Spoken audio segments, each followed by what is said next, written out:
Quelques mots au nom du Conseil régional de Bretagne, au nom du président Massiot. Nous sommes en session budgétaire ce matin. Et malheureusement, je ne pourrais pas rester, mais je tenais en son nom, au nom de la région Bretagne, au nom de la Bretagne, d'une certaine manière, à venir vous saluer et vous dire quelques mots. Nous sommes de Bretagne et du monde. Nous sommes français, nous sommes citoyens d'une république, nous sommes européens, nous sommes en fraternité avec tous les peuples de la terre. Le temps me semble venu de lever des hypothèques au nom d'une petite musique que nous trouvons belle, la musique de la diversité, la musique du respect, de l'égale dignité de toutes les formes de culture. Notre Bretagne est ouverture aux autres et ouverture aux contemporains. Notre Bretagne est de grand large et son champ court au-delà des horizons. Nous entendons ce que disent certains, qui nous méconnaissent tant et qui nous jugent cependant. La Bretagne, notre Bretagne, serait close sur elle-même, sur son passé, frileuse devant les avenirs, se rabougrissant sur son identité. Les Bretons seraient communautaristes, nous dit-on encore, quand nous réclamons des droits qui semblent évidence en Allemagne, en Grande-Bretagne, en péninsule ibérique. Pire, l'écho de la collaboration d'une poignée de militants bretons avec la barbarie recouvrirait d'un voile brun toute déclaration d'amour à ce petit pays du bout du monde. Ceux-là font fausse route. Notre porte est ouverte et nous les invitons sur les chemins de nos bohèmes. Notre Bretagne est un pays de vent, un pays de ponts qui lie les rives de nos fleuves, un pays de quais et de pontons qui invite au voyage et qui accueille l'étranger.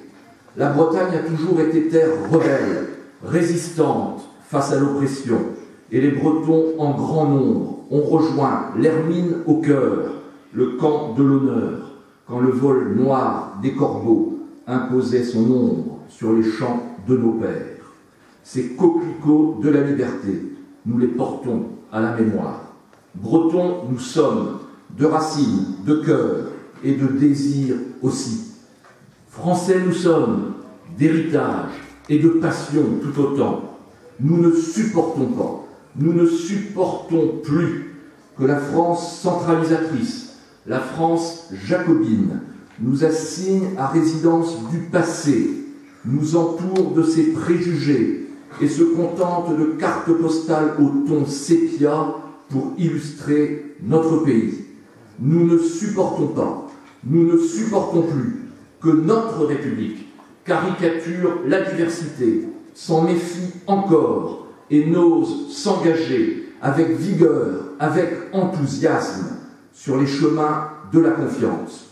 Nous ne supportons pas, nous ne supportons plus que la France, notre France, ne s'engage enfin vers une décentralisation ambitieuse de son organisation administrative et politique, donnant à ces régions et à la Bretagne, qui le souhaitent si ardemment, les compétences et les moyens dont bénéficient toutes les grandes régions d'Europe.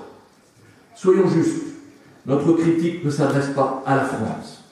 Elle s'adresse à quelques-unes de ses élites, dirigeants d'une technostructure si centralisée, replue de chiffres, de taux et de dogmes, qui, à grands coups de certitude et de morgue, persistent à penser la diversité comme un outrage à leur propre grandeur et toute régionalisation comme une atteinte à leur pouvoir. Oui, le temps est venu de dire notre terre pour chanter les vertus et les richesses du divers, pour dire surtout que l'universel de la condition humaine demande des racines, toutes différentes, toutes entremêlées, et des rêves fraternels d'avenir à construire. Être breton est une promesse. Être breton est un autre nom de l'universel. Voilà ma conviction essentielle, et pour moi, un des grands combats à mener au XXIe siècle. L'invention d'un humanisme de la diversité qui répondra aux fermetures des nationalismes du passé.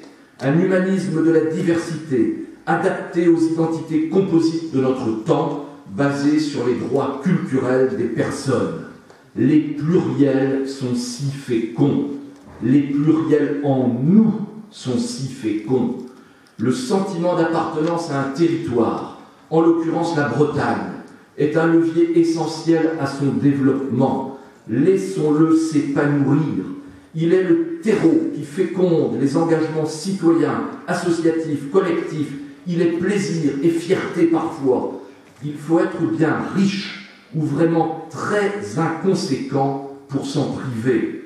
À une région abstraite, technocratique, dessinée sur une carte de papier, privilégions un espace vécu, rêvé, approprié, un espace de mobilisation. La Bretagne est bien plus qu'une région administrative, c'est un pays, c'est un univers, c'est un désir.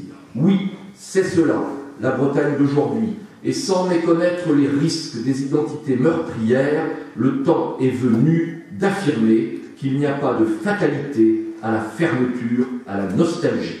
Être breton, c'est être à la fois breton, citoyen français, européen et en humanité, évidemment. Être de Bretagne et du monde. Identité composite, identité plurielle, qui nous parle de communautarisme. Être breton, c'est à la fois être enraciné et être ouvert aux autres et aux contemporains qui nous parlent de repli. Nous sommes de Bretagne et du monde, comme une évidence. Amis des différents peuples de Yakoutie, amis d'Écosse ou de Catalogne, amis du Québec, amis d'Assiro-Chaldée en Bretagne, soyez chez vous. Merci à Bretagne Culture Diversité et à tous ses partenaires pour cette ode à la diversité, pour cette manifestation. Ne lâchez rien, votre combat est tout simplement essentiel. Merci.